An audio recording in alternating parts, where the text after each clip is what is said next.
يا أهلا يا أهلا، أتوقع واضحة وصريحة وما يختلف عليها اثنين. المحلى العصيدة خلاص مع هالأجواء الحين خلاص وجبت الأشياء الشتوية اللي تطلع لكم الجنوب وتطلع لكم البلاوي المتلتلة لطول الصيف وانتم تحاولون تتحاشونها، يجي الشتاء ويطلعها. للأمانة أنا للحين ما شريت طحين، بس إن شاء الله يعني شوفوا على وقت ما أصور ما شريت طحين، هذا من الطحين العام. إن شاء الله هاليومين أروح وأشتري وأصور معاكم إني شريت. عاد ما أدري تكون نزلت الوصفة قبل ما أروح أشتري، نزلت بعد ما أكون شريت، الله أعلم. تعالوا حين نسوي الوصفة مع بعض، مرة سهلة. عندي هنا طبعا التمر فصفصته، أنا المقدار اللي بسوي مقدار صغير ما هو مقدار كبير، تقريبا كوب طحين بس. انت عاد ضاعفي حسب كمية عيلتك، يعني حسب عدد عيلتك. التمر الآن راح ننقعه في موية حارة، المقادير بكتب لكم إياها في الأخير. راح ننقعه في موية حارة 5 دقايق ونرجع له. معنا لسه يعني وقت ما أنا أصور لسه يعني هبة هوا، نسمة هوا هفت نفسي على المحلى. تعالوا أسوي معاكم محلى اللي هي احنا نسميها عصيدة التمر. بسوي معاكم إن شاء الله بتعجبكم. أنا عادة أحبها خفيفة بس اليوم بثقلها شوي. عندي طحين بر محموس، استخدمت اليوم طحين القصيم، عادي تستخدمون طحين دبي. أنا أنصحكم دائما تاخذون طحين القصيم، خلوه الحالة للمطازيز للمرقوق للشغلات هذه. طحين دبي اخلطي دبي مع استرالي كيلو بكيلو ونص كيلو بنص كيلو، يعني مقدار متساوي، خليه يخلط لك إياه. واستخدمي حق الاشياء اللي زي كذا بيطلع لك مره مناسب. راح الان نحط تقريبا مويه، بكتب لكم مقادير. انا مويه مغليه، صبي المويه وبنخليه 5 دقايق يلين المويه مغليه. تمام. شوفوا بنات، هنا حطيت كاس مويه، بس انا حطيت كاس تمر كاسين مويه، بس هي في الأصل يعني حطيتي كوبين تمر كوبين موية، يعني نص كيلو تمر عليها كوبين موية تقريبا. هذا ربع كيلو تمر اللي هي كاس تمر عليه كوب موية، أنا حطيت كوبين عادي ما هي مشكلة، لأني بقلل من الموية اللي بحطها مع الدقيق فما هي مشكلة. كاس دقيق له تقريبا 2 إلى 3 كاسات من الموية غير اللي حطيتهم هنا. كاسين له 4 إلى 6 كاسات موية، وهكذا. السمك انت تتحكمين فيه، تبينه لين او تبينه شاد نفسه، مع العلم انه كل ما برد كل ما بيشد نفسه اكثر. هنا بنات عندي الذراع او خلاط براحتك. راح ابدأ اهرس فيه التمر لحد ما يصير ناعم.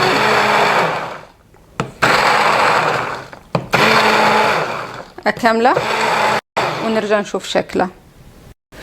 راح أحط بنات الدقيق، بس خليني أقرب هذه هنا.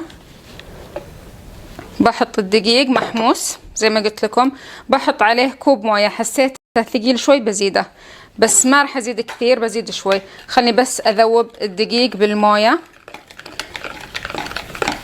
تقريبا احتمال ما أحط شيء، يلا عشان نبدأ الشغل. صار كل شيء عندي جاهز. طبعا لون العصيدة حقتك او لون المحلى حقك على حسب حمسك للدقيق. الآن راح نبدأ نحضر. بحط التمر اللي أنا سويته خلطته، هذا هو خليط التمر، وبحط فوقه خليط الدقيق. وعلى طول يا بنات راح نبدأ نحرك. خليني أحطه من وراء الكواليس كامل. راح نبدأ نحرك على طول باستمرار. التحريك باستمرار بنات، والحرارة وسط. تحريك باستمرار باستمرار باستمرار عشان ما يصير في عندك كتل. لما يبدأ شوي يثقل ويبقبق بحط المنكهات، مو الحين بس حركه. جبت هذا الويسك بنات أحسن في التحريك والتقليب. شايفين هذا القوام؟ أنا أمسكه بس من هذه الجهة عشان التصوير يصير أفضل. حركوا باستمرار عشان ما يصير فيه تكتلات. جبت هذا الويسك او المضرب عشان السيليكون عشان ما يخدش لي القدر. شوفوا هنا بنات بدأ يبقبق.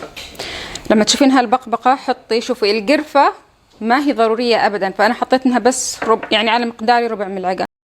الباقي هنا هيل، فلفل أسود، زنجبيل حق الدفا مع إنه لسه ما جانا ترى برد بهالوقت، وزبدة.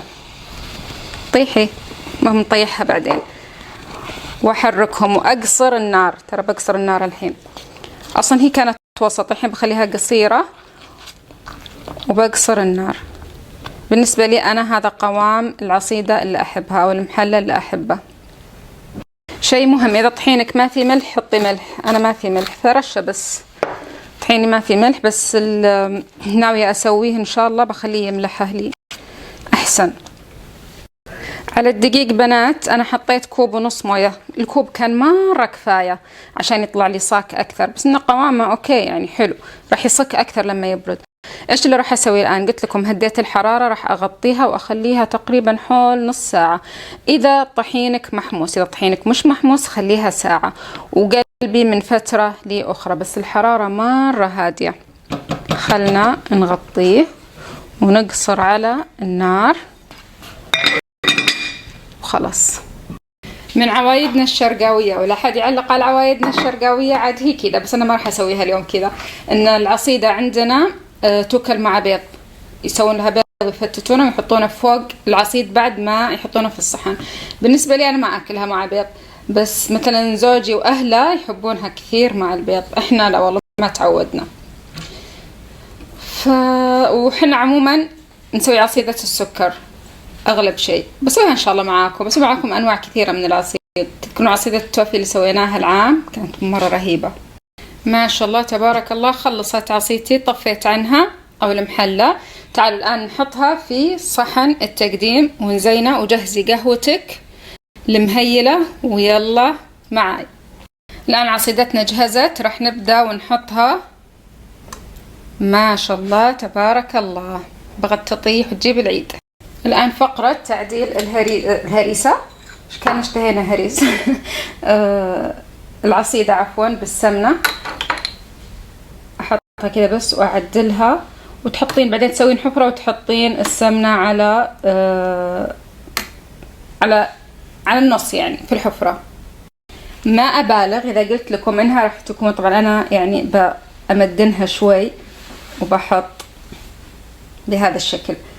ما بالغ إذا قلت لكم، أكيد عرفتوا الجملة، ألذ عصيدة في الحياة بتاكلونها، مرة لذيذة ومقاديرها حيل مضبوطة، بس سووا الخطوات اللي أنا قلت لكم إياها.